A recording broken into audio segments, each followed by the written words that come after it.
Gracias, Paloma. Yo estoy encantado también de estar aquí. La verdad que siempre pienso que es muy buen sitio el lugar en el que nos ponemos los historiadores del arte, ¿no? Entre el arte y un público amante del arte. O sea, que es una suerte estar ahí, es una suerte que me estéis escuchando hoy. Voy a hacer una charla un poquito distinta de lo habitual. Yo entiendo que una conferencia es algo parecido a un artículo, a un texto, ¿no? Que implica una idea, una teoría que se solapa sobre una realidad para revelar algo que no es obvio o que uno cree que es importante.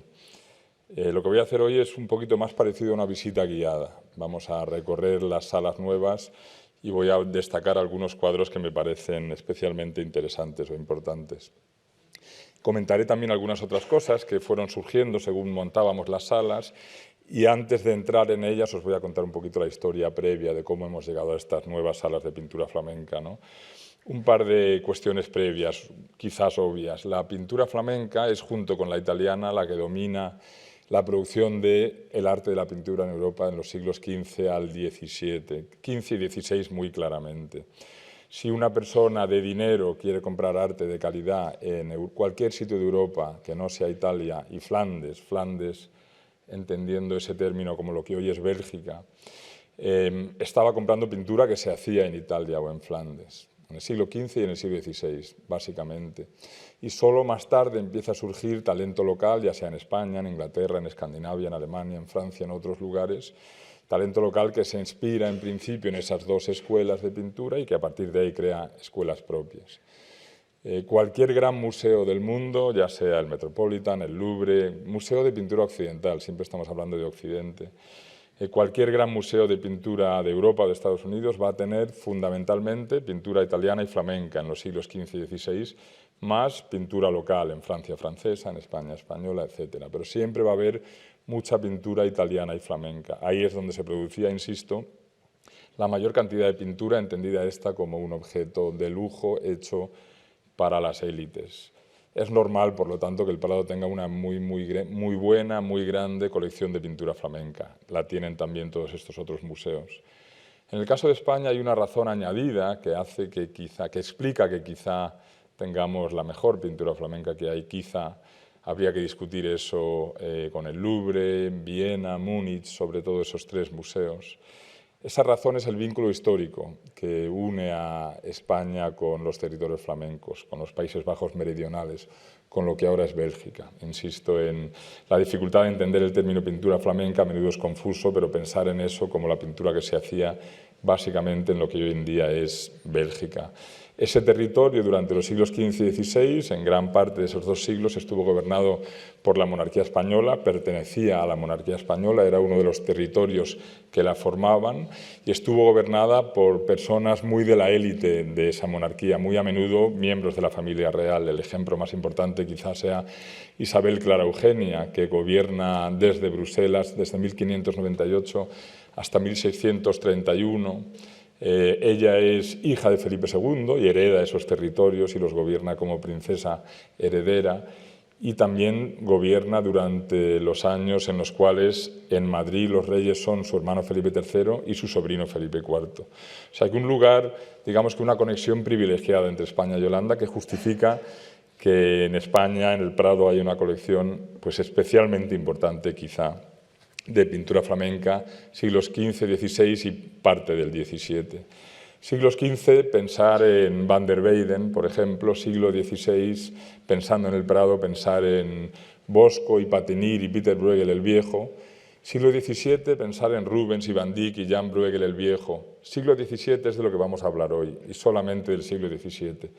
Las nuevas salas de pintura flamenca del Prado se dedican únicamente a pintura del siglo XVII. La pintura de los dos siglos anteriores sigue colgada en las salas en las que ya estuvo colgada, en las que ya estaba colgada anteriormente.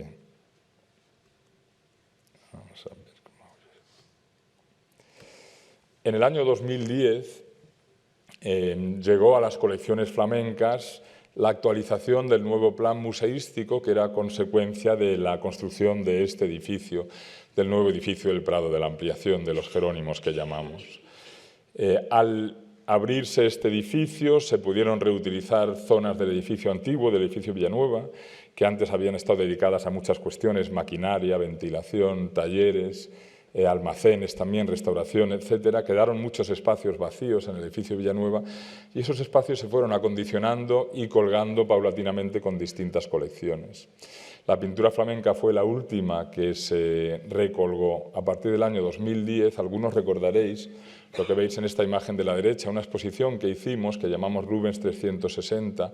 Descolgamos las salas de pintura flamenca del 17, que estaban más o menos donde están ahora Rivera, las Lanzas de Velázquez, esas salas de la primera planta del museo. La descolgamos, hicimos una exposición temporal con solamente la pintura de Rubens, todo lo demás lo llevamos al almacén. Cuando terminó esa exposición, en los primeros meses del 2011, los cuadros ya no volvieron a las salas en las que estaban. Hicimos una selección que pusimos en la mitad sur de la Galería Central y en la sala 16B, una sala adyacente, que es lo que habréis podido ver desde entonces hasta hace unos pocos meses. Desde el año 2010 hasta el verano del 2017, hasta el final de la primavera del 2017, lo que colgábamos era una selección de lo más importante que teníamos de la colección de pintura flamenca del siglo XVII, siempre hablando del XVII. Incluía sobre todo pintura de Rubens, alguna pintura también de Jan Bruegel y de Van Dyck y de algunos otros pintores. Teníamos unos 40 cuadros de Rubens en los almacenes, para que os hagáis una idea, durante todos esos años, ¿no? Recuerdo en los primeros meses del 2011 las fechas que nos fijamos para inaugurar las nuevas salas iban de año en año. En principio era dentro de un año abrimos la selección de obras, la elaboración de todas las carteras, la disposición de los nuevos cuadros en las nuevas salas que íbamos a dedicar a pintura flamenca, estuvieron listas desde finales del año 2011 más o menos. Y fueron apareciendo retrasos que en gran medida son inevitables en la vida de una gran institución como esta.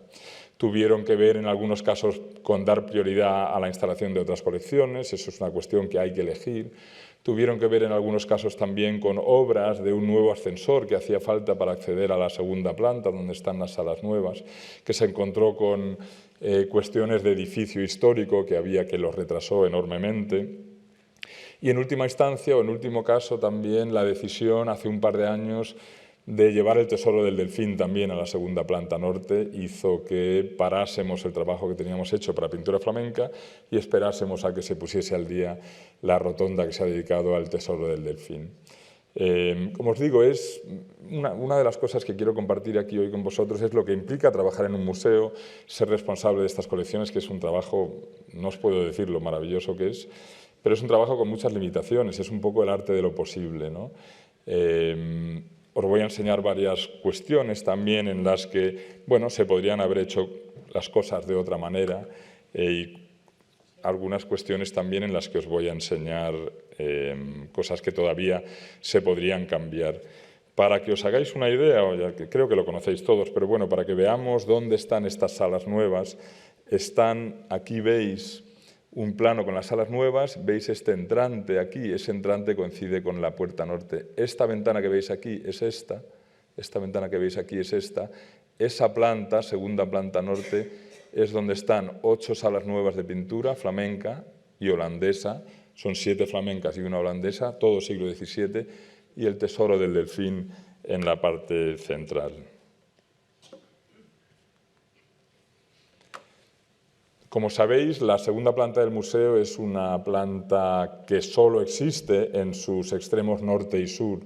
En la parte sur está dedicada a pintura española del siglo XVIII, también parte de la pintura de Goya.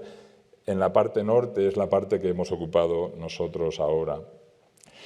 Yo diría que no es una disposición ideal, no son las salas que yo hubiese elegido. Y de nuevo me parece que esto es algo inevitable, así es la vida en un museo, ¿no?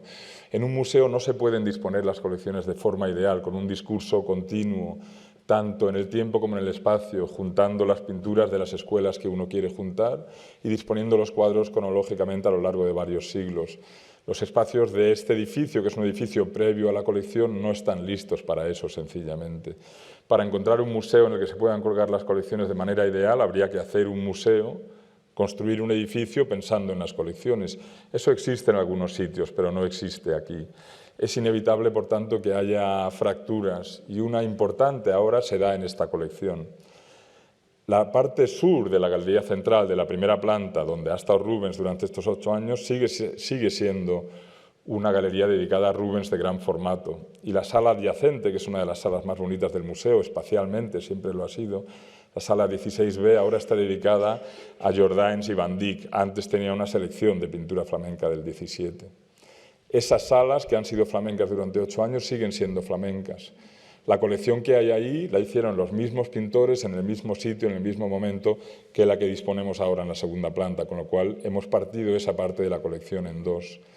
Y también recordar que la pintura flamenca del 15 y el 16 está en la planta baja, no en la primera ni en la segunda, con lo cual la colección de pintura flamenca queda muy dividida y eso es un esfuerzo que tiene que hacer el público en, digamos que en puentear esas divisiones, ¿no? Otro problema que tiene la segunda planta norte es el hecho de que va muy poca gente. Lo sabemos, históricamente ha sido así. Hace muchos años, antes de cerrarse, ocuparse como almacén, depósito del archivo fotográfico, taller de restauración, etc., hace años en estas salas estaba la pintura europea del siglo XVIII. Eran unas salas preciosas, yo las había decorado Gustavo Torner y eran muy agradables y el estar vacías hacía que fuesen muy apetecibles, de hecho, ¿no? Tenía una colección muy buena de Tiepolo, de Mengs, de Giaquinto, Amigoni, pintura maravillosa, muy tranquilas, muy poca gente, se disfrutaba mucho de la pintura ahí arriba. Recuerdo que me gustaban, ahora al colgar en esas salas pintura que me incumbe a mí, me frustra que no suba más gente, por supuesto. Pero es verdad, sigue siendo verdad que son salas a las cuales la gente accede menos que a las demás, por mucho que uno indique en muchos lugares del museo que hay cuadros importantes. Una experiencia interesante, todo el tema de la señalización. Es inevitable que en el museo compita mucho lo que yo quiero, oye, decir que tenemos pinturas nuevas en la segunda planta muy buenas, con todo lo demás, servicios, salidas de emergencia, todo lo demás que existe es inevitable, ¿no? Entonces, todo esto son cuestiones que uno tiene que hacer con estas limitaciones lo mejor que pueda. Y entiendo, lo digo sinceramente, entiendo que es inevitable y que es natural y que así es. Son condicionantes que existen cuando uno trabaja en un museo y con un edificio histórico que no se ha hecho específicamente para una colección concreta. Entrando ya, acercándonos ya más al momento del montaje, digamos que hace un año más o menos, de nuevo tenemos fecha fija ya para instalar la colección de pintura flamenca del 17. Esa frase la había oído yo durante 8 años, durante 7 años y medio, pues varias veces al año, ¿no? Entonces, bueno, el trabajo estaba básicamente hecho, yo tenía unos planos con toda la pintura colocada, las carteras más o menos hechas. Bueno, realmente en este caso se empezó a ver que iba a ser cierto, sobre todo por el trabajo que iba avanzando en la disposición del tesoro del delfín, que es lo que os enseño en la imagen de la izquierda, que es el toro, el espacio circular que une las 8 salas que dedicamos a pintura. Y a medida que se fue instalando el tesoro del delfín, me fui poniendo poco a poco cada día más celoso, porque veía que se había gastado mucho dinero y se había hecho un diseño muy cuidado, muy bueno, diría yo, muy vistoso, muy apetecible, muy goloso, que yo tenía miedo que iba a llamar la atención en exceso hacia esa sala y en defecto hacia las salas que a mí me ocupan. Y de nuevo, todo esto que estoy diciendo, entenderlo como un recorrido que es real, que es el recorrido sentimental mío durante las semanas y meses que dura la instalación y que yo creo que todo desemboca en algo que es bueno para el museo. Esto es un equipo y trabajamos todos bien y a gusto juntos, pero por dentro de mi cabeza estaba sucediendo esto, ¿no? Las salas flamencas las habíamos preparado ya, las habíamos pintado unos años antes, de un color casi blanco, blanco crema. Cuando se inició el trabajo del Tesoro del Delfín hubo que incidir en varias de las salas y había que repintar al menos la mitad de las salas. Entonces yo en ese momento decidí que yo quería poner un color más vistoso para que no pareciese que las salas de pintura eran lo secundario y que el Tesoro del Delfín era lo más importante. A medida que me escucho, me estoy dando cuenta de una cosa en la que creo mucho. En los museos lo importante es la pintura, clarísimamente lo importante son los cuadros, todo lo demás es secundario. Y sin embargo tiene mucho efecto en nosotros, ¿no? Cómo está decorada una sala, cómo de agradable es la visita. Creo que es muy importante en la época en la que vivimos insistir en el hecho de que lo importante es ver el cuadro y todo lo demás es secundario. Pero Vivimos en una época en la que es obvio que tenemos expectativas en tanto en cuanto a lo que debe ser la visita a un museo, la apariencia que esperamos de un buen museo, etc., ¿no? Bueno, os enseño aquí mi trabajo de decorador, que duró unas semanas y que fue bastante divertido. Decidí una serie de colores, pedí unas muestras a los pintores. Esto que en casa es imposible de hacer porque uno no sabe qué va a poner, aquí es mucho más fácil porque los pintores pues, pueden hacer muestras grandes y varias de ellas.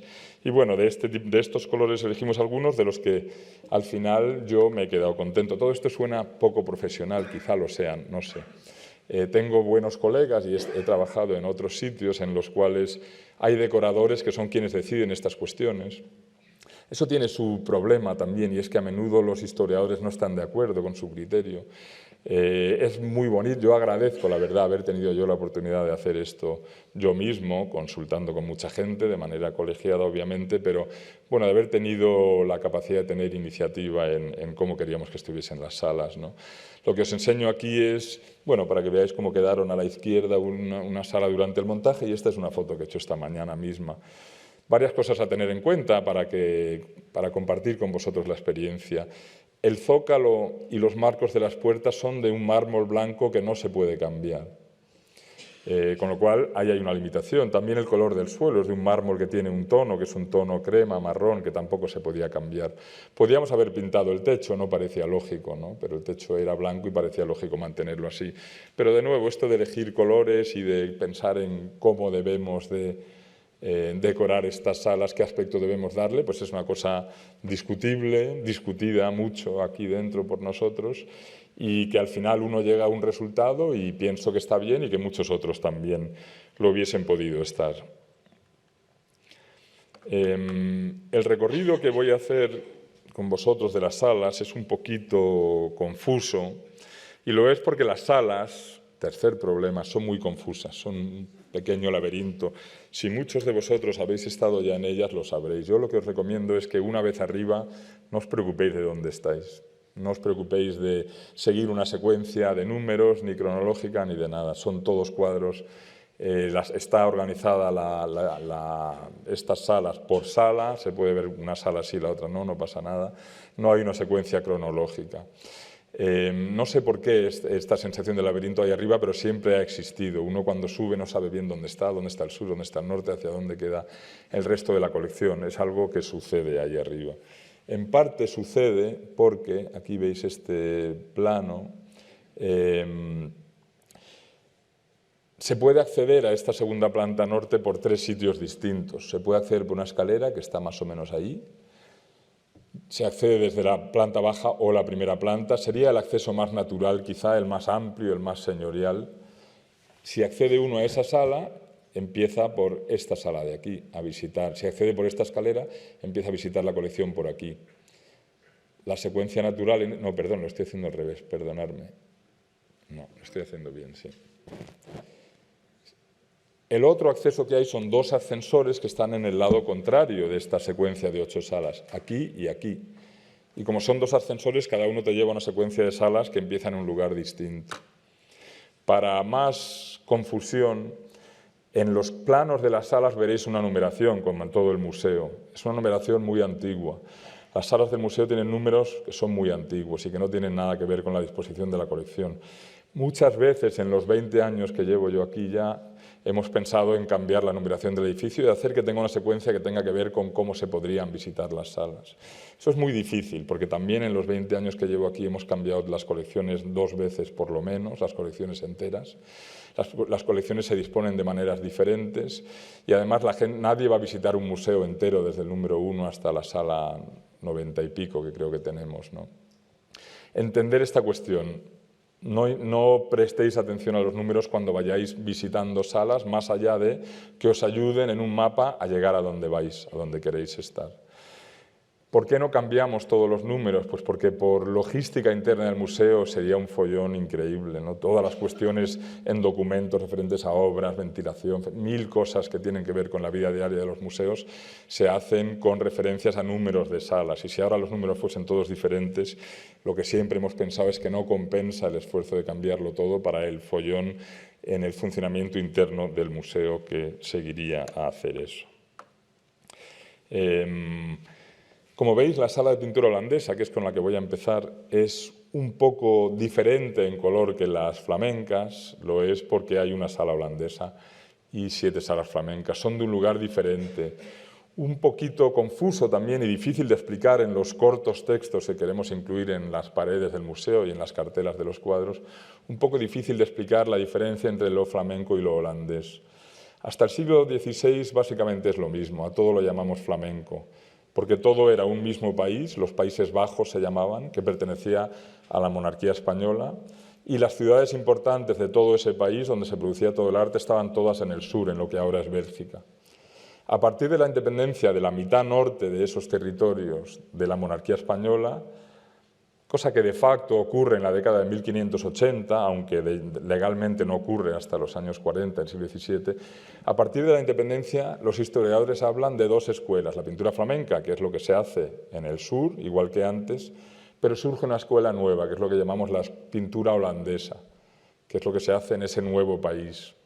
Y aquí está la confusión, es un país al que solemos llamar Holanda, pero no se llama Holanda, se llama los Países Bajos, que es como antes se llamaban todo el país entero. Holanda, como sabéis, es solo una de las provincias de los Países Bajos, existen también Zelanda, Frieslandia, etc. Bueno, olvidaros de todo esto. Pintura holandesa en el 17 es la que se hace en lo que solemos llamar Holanda y pintura flamenca en lo que solemos llamar Bélgica, en el 17. Tenemos poca pintura holandesa en el Prado. En eso somos un museo raro en el contexto europeo y norteamericano, donde hay muy buenas colecciones de pintura holandesa del siglo XVII, porque se produjo mucho arte ahí con unos estándares muy elevados, con un nivel medio muy elevado. La razón por la que tenemos poca es porque España y Holanda estaban en guerra, precisamente, en el momento en el que se estaba haciendo esta pintura. Y en el siglo XIX y XX, cuando se ha coleccionado mucho esta pintura, cuando ha llenado galerías de arte y ferias de arte, en España ha habido poco coleccionismo, en parte ya por una tradición que miraba hacia lo italiano, lo flamenco y lo español, y no hacia lo holandés. Cuando digo que tenemos poca pintura holandesa, quiero decir que tenemos en torno a 100 cuadros, 100, 110 cuadros, depende de algunas atribuciones o de algunas adscripciones a una escuela a otra, en torno a 100 cuadros. De pintura flamenca tenemos en torno a 1.300, hablando ahora de los 3 siglos, XV, XVI y XVII. En torno a 800, hablando del siglo XVII únicamente, ¿no? Por eso tenemos una sola sala dedicada a pintura holandesa, en la que colgamos unos 15 cuadros. Con diferencia, el más destacado es este cuadro de Rembrandt, una Judith en el banquete de Holofernes. Teresa Posada, mi colega que se encarga de la pintura holandesa, dará una conferencia sobre esta sala y esta parte de las colecciones. No voy a entrar mucho en ella, pero bueno, un cuadro importante, un pintor que nace en 1606, pinta este cuadro en 1634, está firmado, lleva 3 años en Ámsterdam en ese momento, él es de Leiden, se ha formado en Leiden, se va a Ámsterdam a aprender a pintar y en el año 31 establece ahí permanentemente su domicilio, establece una sociedad con un socio que le consigue clientes y vende sus cuadros y para quien Rembrandt pinta, y pinta sobre todo retratos, una fase, digamos la fase de mayor éxito, primer y mayor éxito de Rembrandt, acaba en el año 1642, suelen decir los historiadores, con La Ronda de Noche. Esto es 8 años antes, un cuadro importante, ambicioso, por tamaño, por tema religioso de Antiguo Testamento, un cuadro en el que Rembrandt quiere aparecer como un pintor que compite con lo que es, o que aspira a ser lo que es gran pintor en ese momento, que es un modelo que han definido cerca de su época Rubens y antes que el Tiziano, Miguel Ángel, etc., ¿no? Muy interesante el cuadro también porque dicho esto, y es claro que Rembrandt quiere ser Rubens y quiere ser Tiziano y quiere ser Miguel Ángel, y es claro por muchas cuestiones, entre otras que se retrata en una ocasión como Rubens y en otra como Rafael, ¿no? Al mismo tiempo es un pintor radical y lo es muy claramente ya aquí, es radical en lo estético, ¿no? Aquí lo que vemos es un alejamiento hecho muy a conciencia del ideal clásico de belleza, que representa toda esa pintura y en eso él quiere ser diferente. Nunca viaja a Italia, es uno de los primeros grandes pintores que no hace ese viaje y por lo tanto hay un modelo social y de comportamiento que sigue siendo el de la gran pintura europea, pero hay un ideal estético que en lugares lejanos a lo académico, sobre todo a Italia, pues empieza a romperse y Rembrandt va a ser uno de los grandes radicales en este sentido. Cuando vayáis a esta sala os recomiendo también que fijéis vuestra atención en uno de los paisajes que hay de Jan Both. Es un paisaje grande, vertical, un paisaje muy a la italiana, con una luz muy del sur. Interesante para mí sobre todo por una cuestión, y es que se dice siempre con razón que en España se pinta poca pintura de paisaje. Se dice también que en Holanda los pintores holandeses se diferencian en parte porque pintan muchísimos cuadros de paisaje. Es un género que tiene mucho éxito, que vende mucho. Y sin embargo, el primer encargo importante que hay a nivel europeo de pintura de paisaje viene del rey de España, se hace en Roma a través de sus embajadores, pide a pintores paisajistas en Roma que pinten paisajes para decorar unas ermitas que hay precisamente en el Parque del Retiro, en el Buen Retiro, al lado de donde estamos ahora. Y entre esos paisajistas que hay en Roma, pintando paisajes, especializándose en ese género, hay varios pintores holandeses, uno de ellos es Jan Bot. Y por lo tanto el primer gran encargo de paisajes que se pinta en Europa en el 17 se hace para el rey de España, se hace en Roma, participan varios pintores holandeses y sus cuadros acaban en Madrid. Y es una serie, por lo tanto, que históricamente es importante y que además habla de un tema que a mí me interesa mucho y es uno de los temas importantes en el Prado siempre, que es la historia del arte como un fenómeno híbrido. Me gusta a mí mucho llamar la atención siempre sobre el hecho de que el Prado es una institución internacional e internacionalista, que tiene vocación de ser cosmopolita. Y eso es lo contrario de ser una institución nacionalista con vocación de ser local, ¿no? El Prado es fundamentalmente heredero de una colección real que está hecha por una familia real que de nuevo es cosmopolita por definición, por matrimonios, por educación, por idioma, por cultura, y es a partir de que deja de ser colección real cuando se inaugura el Prado, cuando esta colección se va centrando más en el arte español y cada vez menos en el arte internacional. Pero seguimos siendo un museo muy internacional y yo creo que es importante para mi manera de pensar esta cuestión de que la pintura es uno de los fenómenos, lo dijo Ortega, por ejemplo, uno de los fenómenos que demuestran la unidad de la cultura europea, la pintura que se hizo en Europa, y el Prado es una de las instituciones que demuestra eso. Voy a hacer un recorrido, como os digo, no importa nada el recorrido, subir, no os preocupéis de dónde estáis, estoy muy a menudo en esas salas viendo cómo va la gente y va todo el mundo perdido, es un poco una pena, porque es que, ¿qué más da donde estés? Disfruta de los cuadros, pero lo sé porque me ha pasado a mí también, ¿no? Hemos empezado en esta sala de aquí, la holandesa, vamos a recorrer en la secuencia numérica del plano, pero no le prestéis mucha atención. Vamos a recorrer esas 4 y después estas 4 acabando en esta de aquí. Como si hubiésemos subido en el ascensor noroeste y saliésemos por el ascensor noreste de esas salas. Esta sala que veis aquí es una sala que dedicamos a David Teniers, que es un pintor maravilloso, heredero de una tradición algo anticuada ya incluso en este momento, que es el de la estética de la miniatura, del valor y el aprecio por una técnica muy minuciosa, por pintar con lupas y con pinceles hasta de un solo pelo, ¿no? Por el virtuosismo del pintor, que es una cuestión heredera de la iluminación de manuscritos en el siglo XV, que continúa la familia Bruegel en el XVI, que continúa Jan Bruegel en el XVII hasta que muere en 1625, voy a hablar de él dentro de un momento. Teniers se casa con una hija de Bruegel, que a su vez es ahijada de Rubens. Hay una especie de gran familia de colaboradores en Amberes, que es donde se hace casi toda la pintura flamenca que se hace en el siglo XVII.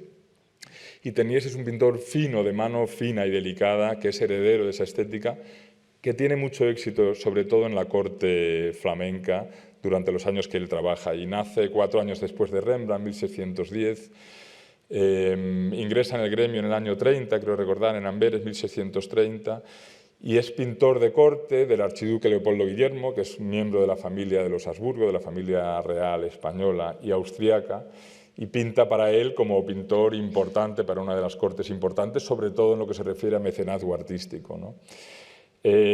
Os voy a enseñar un cuadro de esta sala, este que tenemos aquí, pero una cosa, esta sala me ha... Bueno, por un lado me ha alegrado mucho colgarla porque llevábamos 8 años con un solo cuadro de Teniers colgado en el museo, que es precisamente este, la Galería de Pinturas del Archiduque Leopoldo Guillermo, el más importante quizás. Y a mí es un pintor que recompensa mirar de cerca, ¿no? Y que nos recuerda el gozo de la pintura, ¿no? De entender la pintura como lenguaje y de acercar la mirada a los cuadros y disfrutarla como un objeto que está hecho con mimo, con virtuosismo, como digo. Tengo la idea, una vez acabada esta sala, me gustaría empapelar esta sala de cuadros, la verdad. Es algo que el Prado y todas las colecciones históricas hacían, como sabéis. En la Galería Central del Prado, los números exactos no lo sé, pero ahora hay en torno a 70 cuadros, quizá menos. Históricamente, hasta principios del siglo XX hubo más de 300. ¿Y por qué había tantos? Porque estaba la pared absolutamente llena de cuadros. Hace mucho que no se cuelga así. Tenemos la idea en los museos de que resultaría abrumador, la gente no sabría dónde mirar, acabarían hartos y se iría todo el mundo de aquí. No sé si es verdad o no, pero a mí me gustaría, me he acercado un poco a eso en esta sala, pero ahora que ya está colgada me gustaría llenar la pared de cuadros, solo en una sala, ¿no? Tenemos más cuadros de Teniers y otros de pintores que son algo parecidos y que temáticamente tiene sentido hacerlo. Es divertido y difícil hacer estos experimentos de cómo colgar. Pensar que cada agujero que uno hace en la pared, sobre una pared azul, ahí es un follón volver a colgar un cuadro. Bueno, imaginaros la posibilidad de hacer esto. Una de las cuestiones que vivo ahora con mayor...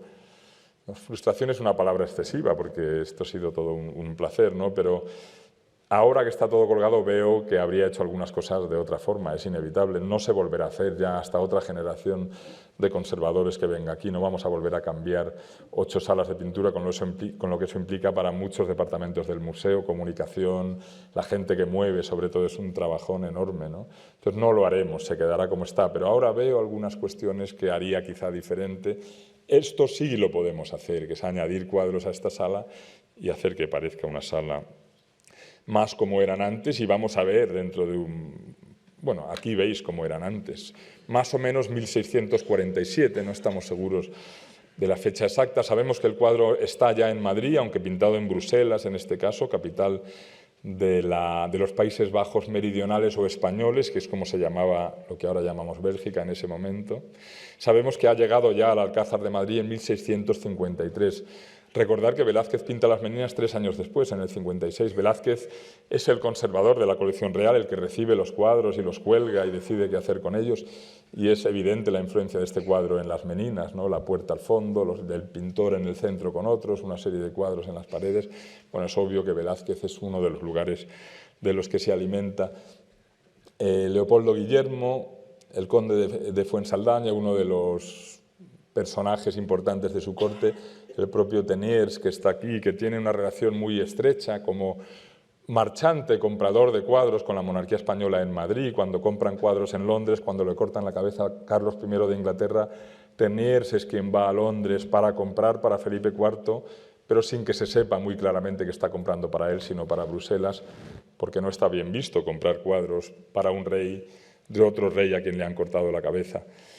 Es interesante este cuadro para nosotros, hablando de lo que estamos hablando hoy, que es de museo y de disposición de obras de arte, ¿no?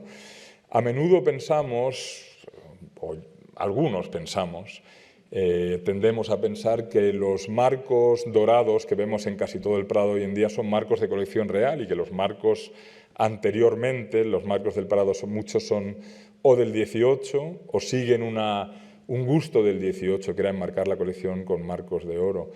Y pensamos que antes de eso se enmarcaban más bien con colores madera o negro, ¿no? Como encontramos a menudo en colecciones más burguesas, en el La Mauritshuis, por ejemplo, en La Haya y en mucha pintura holandesa.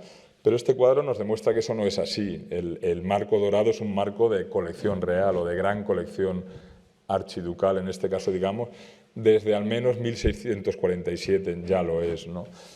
Una cosa que hacemos en los museos con mucha frecuencia es reenmarcar cuadros, arreglar marcos, cambiar un marco, un cuadro que ha sido ampliado en el siglo XIX, por ejemplo, y al ampliarse se ha estropeado, buscamos volver a su formato original y tenemos que hacer un marco nuevo. A menudo estamos buscando información sobre cómo eran los marcos antes y cómo se enmarcaban los marcos antes para ser fieles a esa realidad histórica, y este es un cuadro que nos da muy buena información sobre eso. También es interesante cuando uno anda por el Prado que uno ve personajes que son como los actores principales de este escenario, el escenario en el que estamos hoy, de este museo, ¿no? Él aparece varias veces, os enseñaré unas más tarde, el archiduque Leopoldo Guillermo. Claro, estos personajes son los miembros de la familia real española, casi todos, ¿no?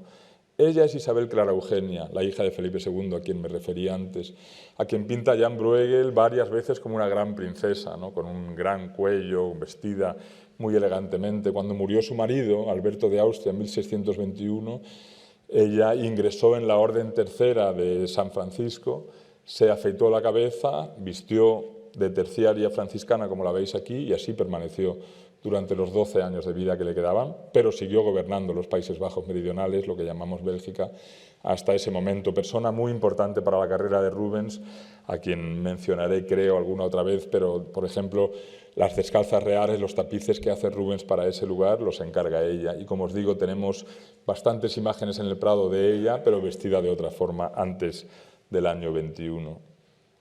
En esta misma sala hay un cuadro de un tipo que me interesa reseñar. La sala está dedicada a Teniers, pero hay algunos cuadros de otros pintores. Este es un tal Stalvent. Lo que está haciendo es un tipo de pintura que aparece en torno a 1605, que sepamos, y aparece en Amberes y solo en Amberes. Es un tipo de pintura muy típica de esa ciudad hasta el 18, cuando también se populariza, sobre todo en Italia. Y son imágenes de colecciones de cuadros.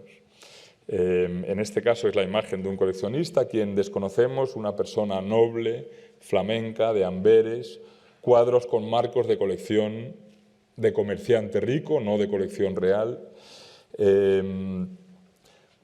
Un tipo de pintura que ensalza lo que es saber de arte, ser conocedor. Eso significa ser una persona culta, sofisticada, de élite. Eso es una aspiración que tiene la gente que es de este lugar y que pertenece a la élite cultural de este lugar. Y es muy bonito el hecho de que en Amberes surge este tipo de pintura como respuesta a esa cultura, que es una de las culturas más sofisticadas que han existido nunca en lo pictórico. Todos pensamos en París, principios del siglo XX, Florencia en época de Miguel Ángel y Leonardo. Bueno, Amberes es otro de esos grandes centros artísticos en la historia de la cultura europea. Una cosa curiosa, estos cuadros son siempre cuadros con un contenido cultural muy importante, cuadros finos, de buena mano, etcétera, pero también cuadros en los que se habla de algo que tiene interés para ellos en ese momento. Estos personajes, todos bien vestidos, están mirando un cuadro, admirándolo, igual que miran conchas, libros, instrumentos científicos, otras cosas. Y en ese cuadro lo que se ve son personas destruyendo obras de arte, que de hecho no son personas, son animales. Y a lo que alude eso es al comportamiento contrario a lo que vemos en la escena, que es el de los protestantes, que están justo al otro lado del río Escalda, justo en la frontera de Amberes con los Países Bajos, lo que llamamos Holanda, ¿no? Y hay un enfrentamiento muy fuerte.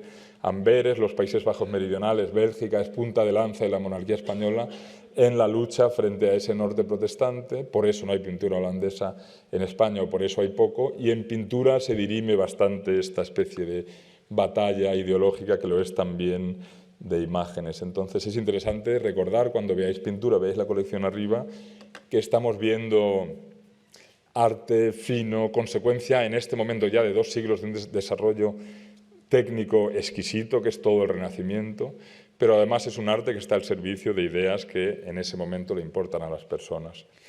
La tercera sala que os enseño se dedica a Rubens pequeño formato.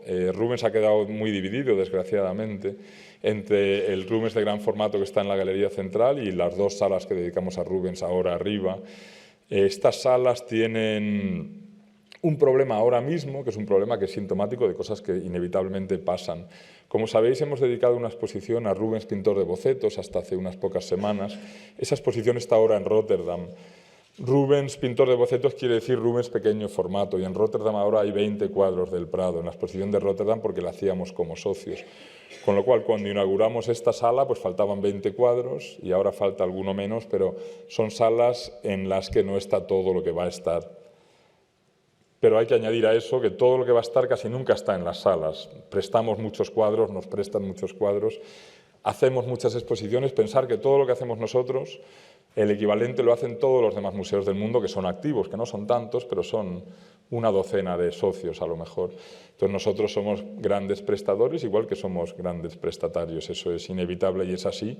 Y aunque ahora es especialmente notorio en estas salas que falta mucho cuadro, porque lo normal es prestar 1, 2 o 3 cuadros a una exposición, no 20, como la hemos hecho como socios, igual que ellos nos prestaron 20 obras, les hemos prestado 20.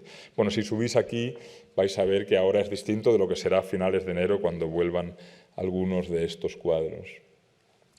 Una cosa curiosa de esta sala, la pared de la izquierda, la que no veis, la que está donde estamos nosotros, es una pared en la que originalmente colgué esos 2 cuadros en junio, en este verano, cuando estaba la exposición todavía montada en nuestras salas y había todavía más cuadros que no podíamos colgar aquí.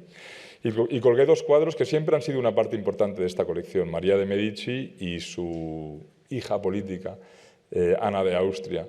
Y os los estoy enseñando porque son cuadros que ahora mismo no están colgados. Y no están colgados porque no tengo sitio para ellos. Y bueno, me doy paseo por las mañanas por la colección pensando qué quito, dónde pongo esto. Hay cosas que se podrían quitar, pero ¿qué sentido tiene poner esto al lado de las Tres Gracias, por ejemplo? No tiene nada que ver, ¿no? Y que no tenga nada que ver es suficiente razón para no colgarlo. ¿Qué importa? Lo importante es verlo. Bueno, en eso estoy y eso es parte de cuidar una colección que sigue teniendo menos espacio ahora del que tenía hasta 2010. La colección de pintura flamenca del 17 sigue teniendo más o menos una sala menos ahora y por lo tanto unos 15 cuadros menos ahora de los que tuvo hasta el año 2010. Entonces, bueno, esto es una cosa que me planteo a diario, realmente. El cuadro de María de Medici, sobre todo, es un cuadro de esos que se convierte en cuadro del Prado. La gente lo conoce, la gente pregunta por él. Bueno, quien viene aquí a menudo siempre lo ha conocido. Es un cuadro interesante porque el fondo no está acabado, se ha dejado en este estado que se llama bosquejo, que es cuando el pintor está pintando formas pero aún sin color, situándolas en el plano nada más, ¿no? Y es interesante este cuadro porque nos enseña algo que pasa debajo de la pintura que vemos en todos los demás cuadros. Un peligro que tiene cuando uno se encarga de una colección es que, bueno, la colección se va asentando y llega un momento en el que parece que eso es así. Y bueno, lucho contra esa sensación porque soy muy consciente de que son dos cuadros importantes y que hay que encontrarles sitio, pero el sitio que les encuentre a estos lo perderán otros, ¿no? Ahora mismo lo que creo que haré será descolgar dos retratos de Van Dyck y poner estos dos retratos en una sala en la que como retratos parecerá que están en su sitio, pero serán de un pintor diferente. Unos cuantos cuadros de estos de pequeño formato, recordar muy rápidamente.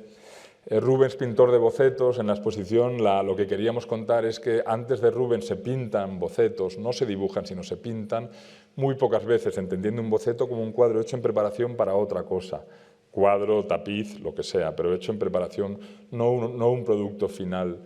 Rubens pintó, que sepamos, 486. Antes que él, si uno busca bocetos pintados por otros pintores, en toda Europa encuentra 20, 30, no más, contando todos los pintores juntos, ¿no? Es una cosa que básicamente él se inventa y que él empieza a hacer sistemáticamente para ayudar a ayudantes y para enseñar a clientes. Es parte de su manera de entender el negocio del arte y pinta unos bocetos como este, una cosa espectacular. Es difícil entender por qué tanto tiempo, tanto trabajo, tanto esfuerzo, tanta alma sobre todo en un cuadro que va a ser utilizado para hacer una versión más grande que a su vez se va a utilizar como modelo para un tapiz. La razón puede que sea que esto lo encarga Isabel Clara Eugenia y que es una persona especialmente próxima e importante para quien Rubens trabaja además como asesor político y diplomático. Y cuando Rubens viene a Madrid por segunda vez en su vida, en el verano de 1628, viene porque ella ha insistido que su sobrino Felipe IV debe escuchar a Rubens, que ha estado negociando una posible paz con emisarios del rey de Inglaterra entre España e Inglaterra. Un cuadro maravilloso, bueno, ya lo conocéis y lo veréis y lo podéis ver en las salas. Otro cuadro de los que hablamos cuando hablamos de Rubens, pequeño formato, para que tengamos en cuenta que estamos hablando de lo mejor. No mejor que el gran formato, pero no peor, ni menos importante. Rubens en una carta dice que cuando se pinta en pequeño formato es mejor pintar sobre tabla. No dice nada más. No dice en otra carta lo contrario, ni tela, ni nada. Pero bueno, sí entendemos que lo que permite una tabla es disfrutar de la textura de la pintura, porque no compite con la textura del lienzo, ¿no? Y igual que los pintores, él, sobre todo Tiziano, pero también él y muchos otros, disfrutan de lo que el lienzo tiene de textura y la aprovechan, cuando pinta sobre tabla no está haciendo eso. Está llamando la atención sobre la textura de la pintura.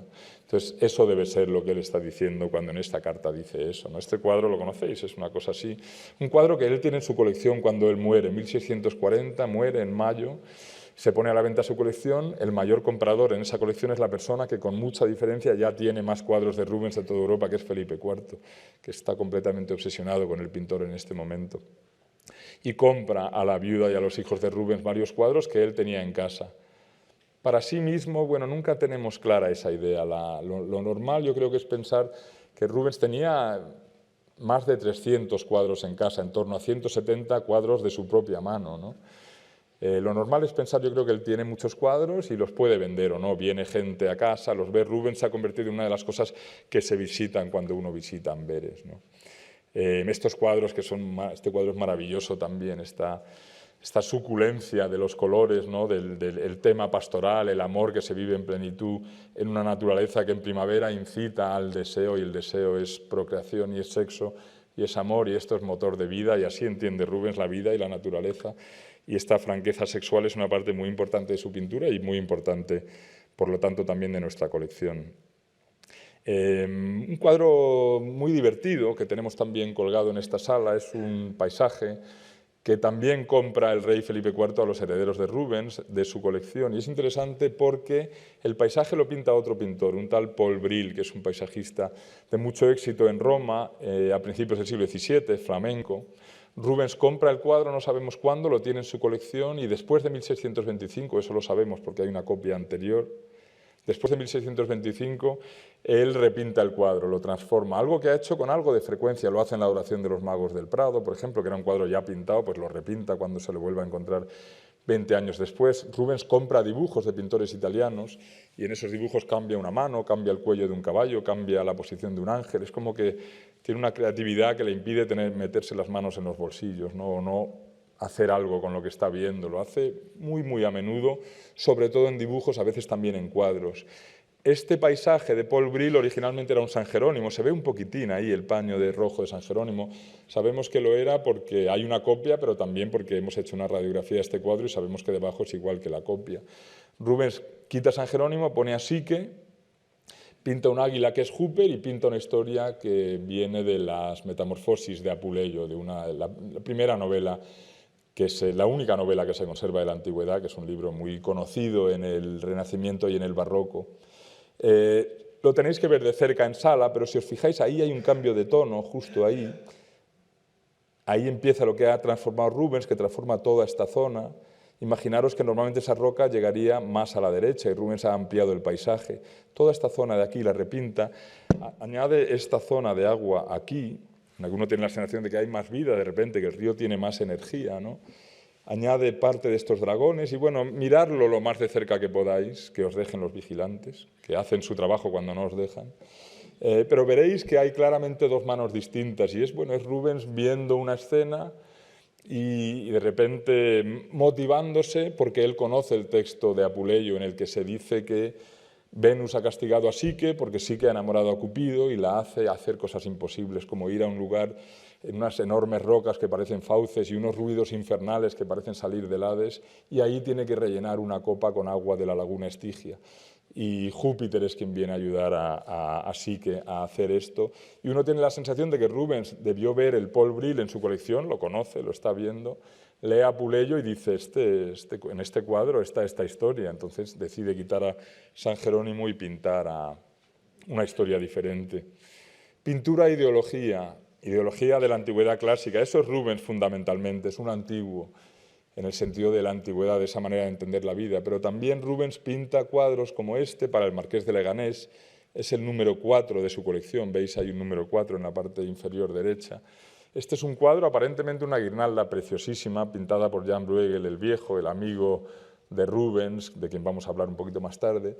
Y dentro tiene una imagen de la Virgen y el Niño, que no es la Virgen y el Niño, pintados como si fuesen reales, sino que es un cuadro de la Virgen y el Niño, que tiene sus contornos y que está colgado por dos cintas de una guirnalda. Eso tiene importancia si se hacen Amberes en este momento, porque justamente tanto la Virgen como las imágenes de figuras religiosas han sido cuestionadas por la rebelión protestante en el norte de Europa, en Holanda. Entonces aquí lo que se está haciendo es afirmando precisamente aquello que se cuestiona justo al otro lado de esta frontera ideológica a la que tan próxima está Amberes, que es donde pinta Rubens, aunque está pintando a menudo para personajes del gobierno, Isabel Clarao Eugenia, que tienen su base en Bruselas, no en Amberes. La última sala de esta hilada, esta sala y esta son más grandes que las demás, ¿vale? Y cuando terminas esta sala, si has llegado en ascensores, tienes que después recorrer el Tesoro del Delfín y llegar al otro grupo de 4. Si has subido por la escalera, puedes recorrer todo esto y salir por el Tesoro del Delfín, pero da igual. Bueno, la Torre de la Parada, uno de los encargos, esta sala está dedicada a la Torre de la Parada, estuvo colgada hace años, hasta el 2010 como serie, desde entonces ha estado parte de los cuadros en la Galería Central. Es un encargo que le hace Felipe IV a Rubens, le pide 60 cuadros, Rubens hace todos los bocetos, se lo pide Felipe IV cerca de la muerte de Rubens, ya en 1637. Rubens pinta todos los bocetos, pero está demasiado ocupado, está demasiado cansado, tiene gota, no puede más realmente y el rey no para de encargarle cosas. Muchos de los cuadros los subcontrata a otros talleres y él, que sepamos, hace 14 de los cuadros, de los 60, y los hace con ayuda de su taller y son maravillosos casi todos estos cuadros que él pinta con su taller y es muy bonito también ver ahí la interacción del pintor y su taller y es un tema al que me gustaría dedicar alguna vez una conferencia, explicar no solo cómo funcionaba, que lo sabemos más o menos, sino cómo lo podemos ver, ¿no? Pero os enseño dos cuadros de esta sala, el espectacular Saturno, que me recuerda varias cosas. Una, la continuidad, que es la colección del Prado. Este es un cuadro que conoce Goya y Goya se inspira en él cuando pinta su propio Saturno.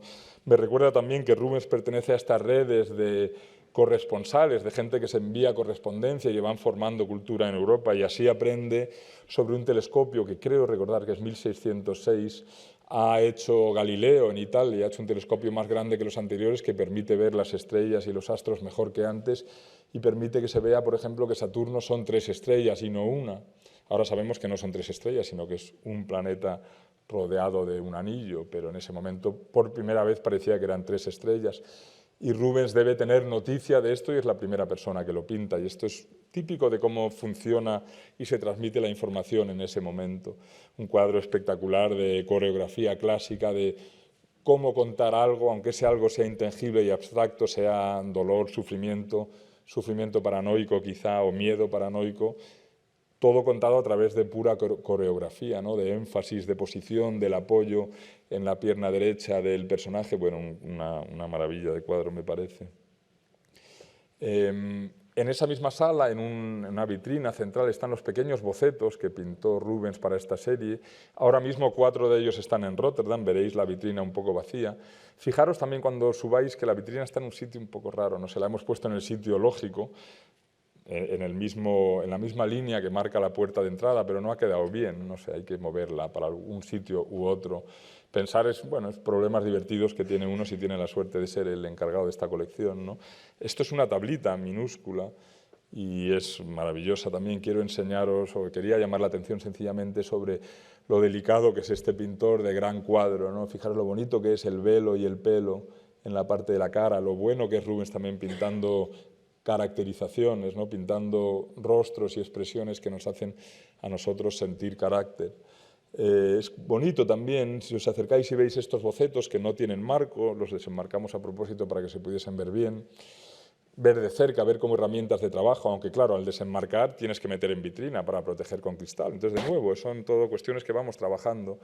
Una ventaja que tienen las vitrinas es que liberan paredes, podemos sacar más cuadros. Siempre que veáis vitrina, pensar que en parte por eso lo hacemos, para tener más espacio para colgar, ¿no? Pero es muy bonito en estos bocetos ver pues, cómo trabaja, cómo enmarca la composición.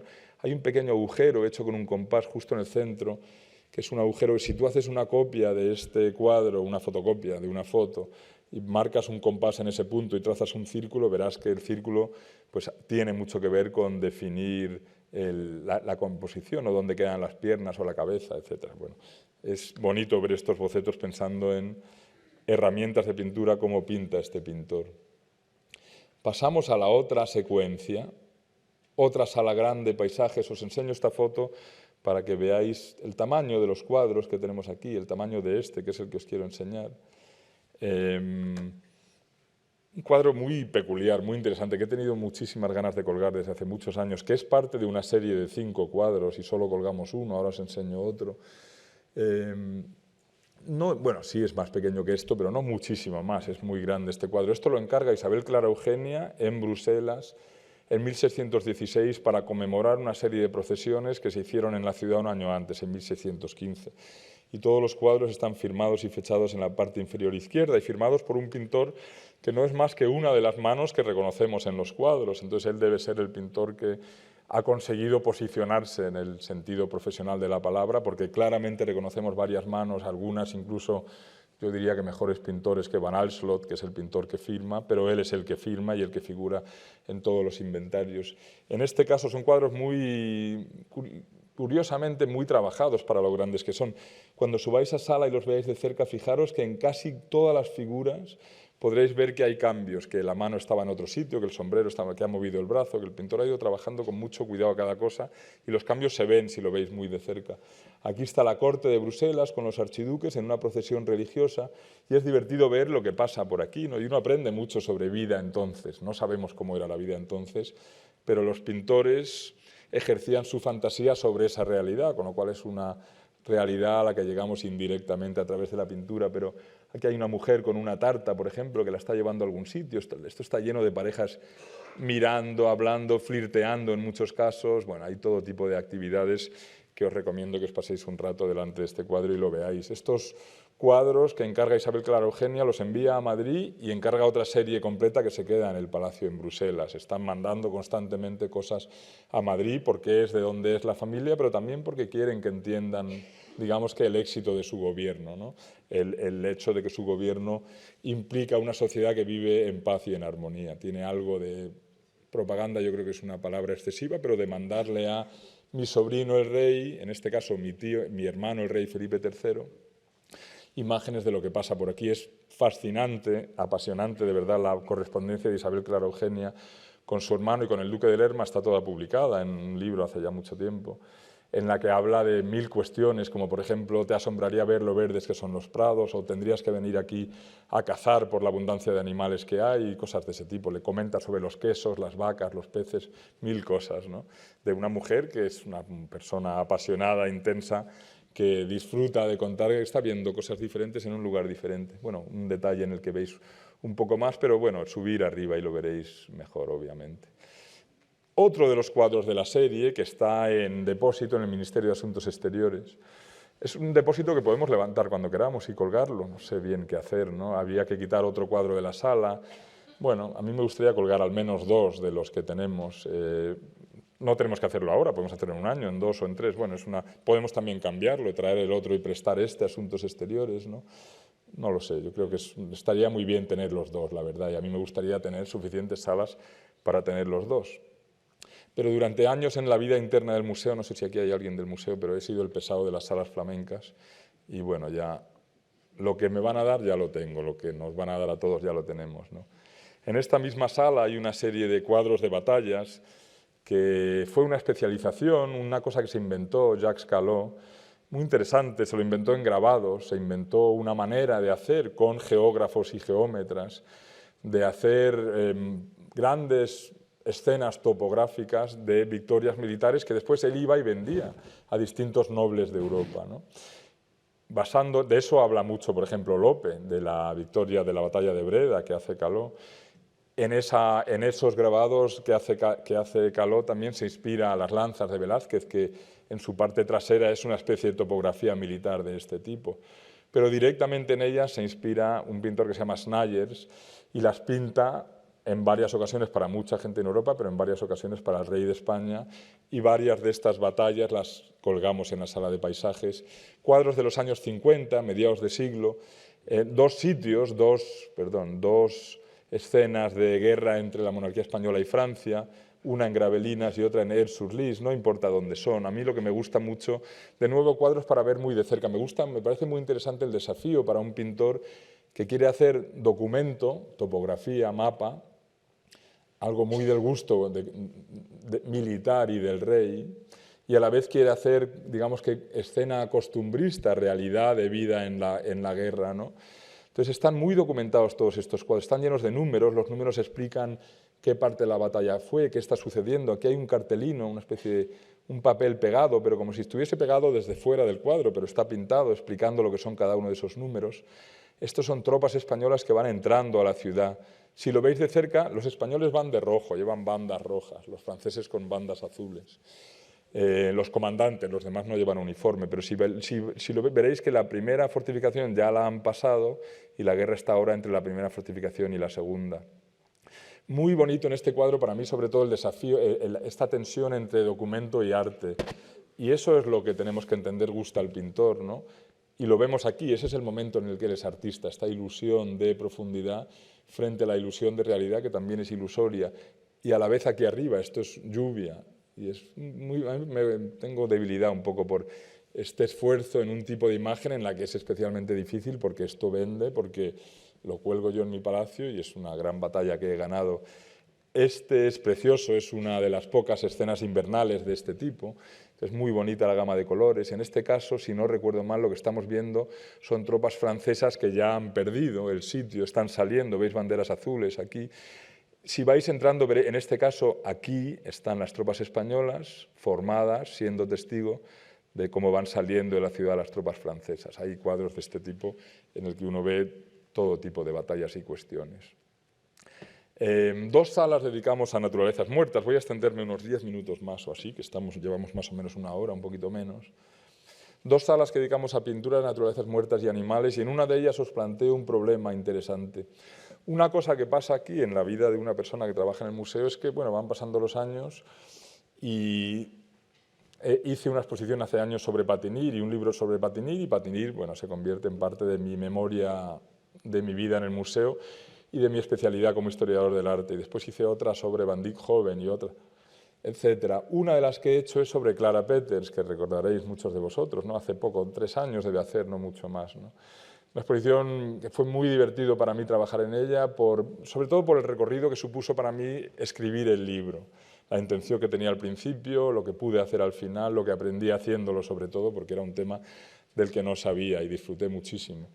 Y sin embargo, al colgar las salas, bueno, me ha frustrado no tener cuadros colgados de Clara Peters durante estos años. Siempre ha habido 2 colgados en una esquina, mal puestos, porque es que no había sitio, pero siempre he querido mantener algo, pero en parte por esta lealtad de historiador a personas sobre la que he escrito un libro, ¿no?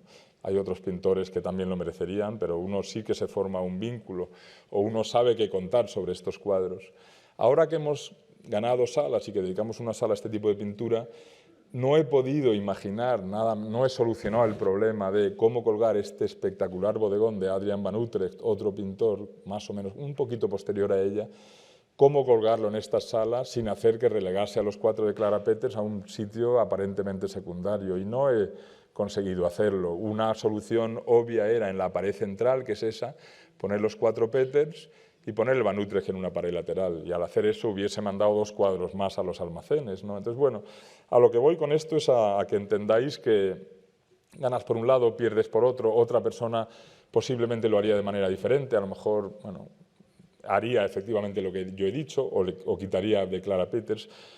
Todas las soluciones pueden ser buenas y al final sí que me da un poco de pena que no sean más protagonistas, pero también creo mucho en el hecho de que uno viene a un museo y en el museo ve lo que quiere y cómo lo quiere. Nosotros pensamos en ejes de salas, en cuadro principal, en recorrido principal, hacemos folletos, las obras maestras del museo, que son palabras en las que en realidad no creemos, por otro lado, mucho. Y todo eso es ayuda que damos al museo y consideramos que es parte de nuestro trabajo, pero por encima de eso yo creo que el verdadero aficionado a la pintura que viene aquí ve las cosas como quiere y cuando quiere y tampoco importa tanto en última instancia que el cuadro esté a la derecha o a la izquierda, ¿no? Pero bueno, una cuestión que es interesante y que nos planteamos. Visteis la exposición, muchos de vosotros supongo, un asunto apasionante realmente, el de cómo se expresa cultura ortodoxa, tradicional, aristocrática, en cuadros que como lenguaje visual y pictórico son radicalmente nuevos. Es el lenguaje del realismo, que es algo que hasta hace muy poquito tiempo, esto es más o menos 1611-12, hasta hace muy poco tiempo no ha tenido ningún sentido. Pintar algo como es, qué cosa más absurda, ¿no? Para eso, ¿para qué pintarla? La razón de ser de la pintura es imaginar las cosas como mejores de lo que son, es la razón de ser de la música, de la poesía, es llevarnos a un lugar distinto, ¿no? Pues la pintura ha sido lo mismo, y al idealismo le cuesta entender esto, y Carduccio escribe sobre eso, por ejemplo, ¿no? Bueno, es muy interesante esta tensión entre idealismo y realismo, pero lo curioso aquí es que los primeros pintores que pintan en lenguaje realismo las cosas como son, en lugares que parecen ser como son, con colores y texturas que parecen ser como son, todo está inventado o dispuesto, pero la estética es que parezca real para contar historias que en última instancia hablan de sociedad conservadora que quiere mantener privilegios.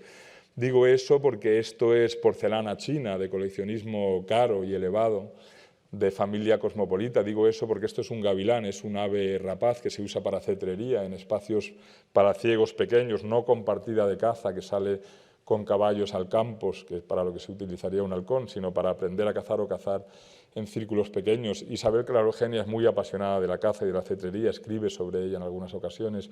Muchos cuadros que pintan pintores de su entorno se ven rapaces y se ven los encargados de las rapaces que son parte de su corte. Esto es una especie de jerarquía, ¿no?, en la que se está hablando de una cuestión que importa. Entonces, 4 años después de pintarse este cuadro, se promulga una ley en Bruselas, la corte de Isabel Clará Eugenia, en la que se dice que solo pueden cazar de forma privilegiada a los que merecen esos privilegios, o sea, los aristócratas. Y de forma privilegiada quiere decir cazar pluma con pluma, o sea, pájaros con pájaros, y piel con piel, o sea, jabalís, lobos, gamos, etcétera, con perros. Y se promulga esa ley porque precisamente no se está obedeciendo esa tradición y está empezando a haber otras clases sociales que hacen lo que hasta ahora hacían solo los aristócratas. Y se están pintando cuadros que van en la misma dirección, que son para gente que quiere insistir en sus derechos y no los derechos de los demás. Es apasionante este cuadro realmente. Estoy pensando, la porcelana en Europa, cuando se conoce por primera vez, se llama porcelana porque porcelana es un nombre italiano que se da a un tipo de concha. Y la porcelana pues parece una concha, ¿no? Y lo que está haciendo aquí Clara Peter, sobre todo, yo creo que es, aparte de contenido, jerarquía de tema, una idea, pintora de moda, ser realista, está armonizando colores también, la cabeza verde de Lana D con el rojo, la pata roja de Lana D con la cola de un gallo verde que está aquí detrás, que con el tiempo se ha oscurecido, pero que era verde originalmente, lo sabemos, porque analizamos los pigmentos. Importante en el caso de Clara Peter su papel como una de las pocas mujeres que puede pintar en su momento. La sociedad no deja que las mujeres pinten. Hay excepciones y las excepciones son hijas de pintores o mujeres nobles.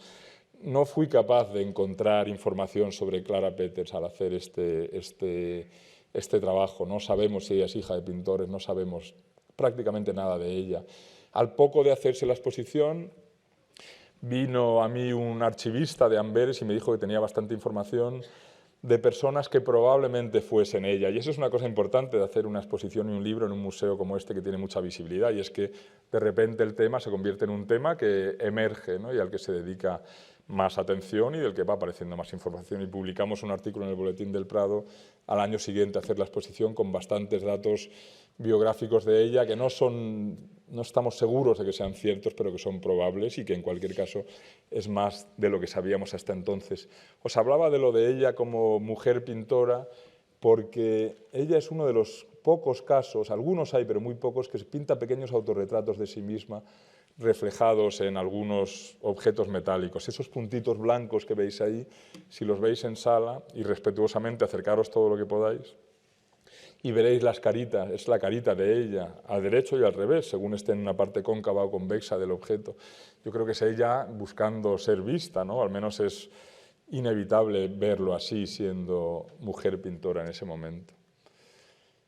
Un cuadro que hay en esa misma sala, y después de este pasamos ya a la última sala, es un cuadro que me recuerda el hecho de que tenemos muchos cuadros en el Prado de los que no sabemos mucho, de lo que no sabemos lo suficiente, y no tenemos aquí historiadores, perdón, o especialistas o conservadores que puedan dedicarse a todo ni que sean especialistas en todo. Este es un cuadro grande, espectacular, me parece, pintado por un pintor que ingresa en el gremio de pintores en 1650, pinta en Amberes, pero llega a ser pintor de corte de Luis XIV en Francia, diseña cartones que se hacen en tapices, pintor de gran bodegón, muy espectacular, pero pintor de Amberes en origen, y aquí está pintando cosas parecidas a las que pintaba Clara Peters 30 y pico años antes, porcelana china también, una rapaz, un gavilán también, no sabemos qué está pasando en este cuadro, igual que hemos analizado y estudiado con mucho cuidado lo que pasa en los cuadros de Clara Peters, aquí no lo sabemos. Por ejemplo,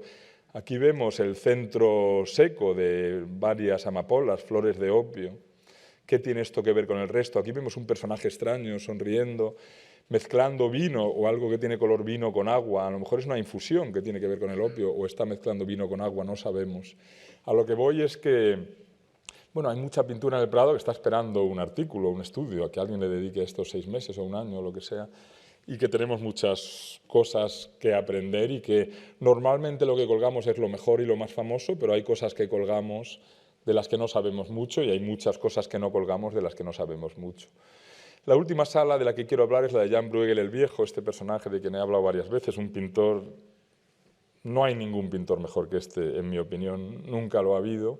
Hay bastantes tan buenos como él. Se podría decir eso de Durero, de Picasso, de tantos otros, ¿no? Pero este es uno de ellos. Es un pintor de quien se disfruta como de muy pocos, por los colores que tiene una suculencia muy especial, y sobre todo por lo que tiene de caligráfica su pintura, que también es muy gozosa de ver de cerca.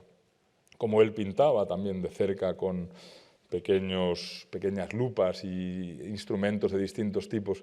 Fijaros, por ejemplo, aquí delante de un cuadro que está viendo esta alegoría de la vista, hay una lupa apoyada en el marco. Otro cuadro que pinta otro señor enseña a Isabel Clara Eugenia en una colección de pinturas, sentada en una sala rodeada de cuadros, con un florero pintado por Jan Bruegel que tiene en la mano, está preparada para mirarlo de cerca, no está en la pared y se acerca a verlo, sino que se miran de esa manera. Si os fijáis, aquí también hay una especie de armario con una lupa para ver las cosas que se guardan ahí dentro. Todo esto es regalos para la vista, ¿no? Esto es uno de los 5 cuadros que forman la serie de los sentidos, que son de los cuadros más importantes que hay en el Prado, realmente de los más exquisitos que tenemos. Se pinta en el año 17 y 18, en 2 de los 5 están firmados y fechados, en este caso la firma está ahí, Jan Bruegel Fecit, 1617. Están en la colección real española, en la biblioteca pequeña de Felipe IV en 1636. Antes de eso han pasado por varias colecciones aristocráticas en los Países Bajos meridionales, en lo que ahora es Bélgica. Vemos el Palacio Real de Bruselas. Esto es una especie de imagen ideal del interior de ese palacio, con muchos objetos de los que esta gente colecciona. Por ejemplo, mirar ahí dentro, porcelana china, de la que se ha dicho siempre, hasta hace muy poco, lo siguen diciendo los historiadores holandeses, que llegó a Europa fundamentalmente como consecuencia de la importación holandesa a través de El Oriente, la compañía que ellos tienen en Indonesia, y de hecho sabemos ahora, gracias a una tesis doctoral reciente, que la primera gran colección de porcelana china la forma Felipe II. Viene de China, Filipinas, México a España, entra a Europa por Portugal, y él es rey de Portugal en ese momento.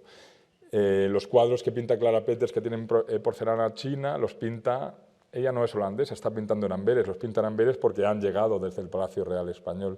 Isabel Clara Eugenia hereda de su padre, Felipe II, porcelana china y la pone en un lugar que llama la cámara o la sala de las porcelanas chinas. Y por eso se está pintando en este momento, ¿no? Y por eso la veis ahí dentro.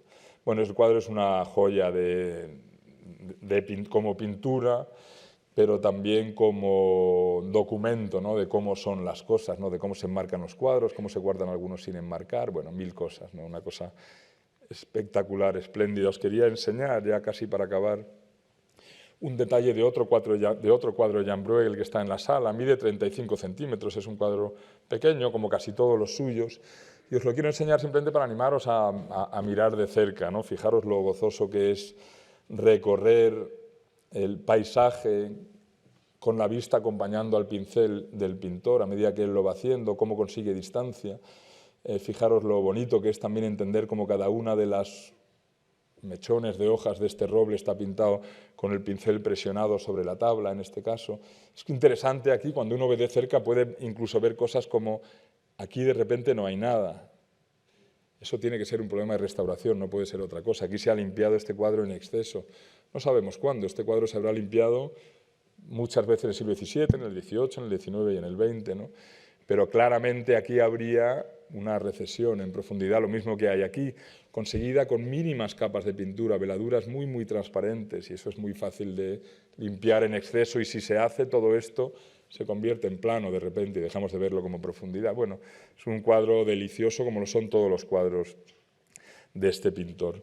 Y os recomiendo mucho pues, que metáis la cabeza lo más posible, siendo siempre respetuosos con los cuadros y con los vigilantes, y los veáis y los disfrutéis de cerca. Para eso se hacían los cuadros de este tipo, ¿no? Y en cierto modo una virtud, después de haberme metido con ellas varias veces, una virtud de las salas nuevas es que son salas pequeñas, que no hay tanta gente y que permiten una relación más recogida con los cuadros. Y por último, una foto de la Galería Central esta mañana.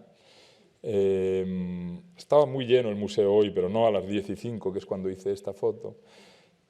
Simplemente para recordaros que al colgar las salas nuevas hemos sacado cuadros de las 2 salas en las que durante 8 años hemos puesto la selección de pintura flamenca del siglo XVII, con lo cual esas salas las hemos reordenado. Y ahora la pintura flamenca, Rubens sobre todo, y Van Dyck y Jordaens que hay en la Galería Central y en la sala 16B, la sala adyacente, es algo distinta también de lo que había antes y por lo tanto merece también una visita nueva y fresca. Gracias.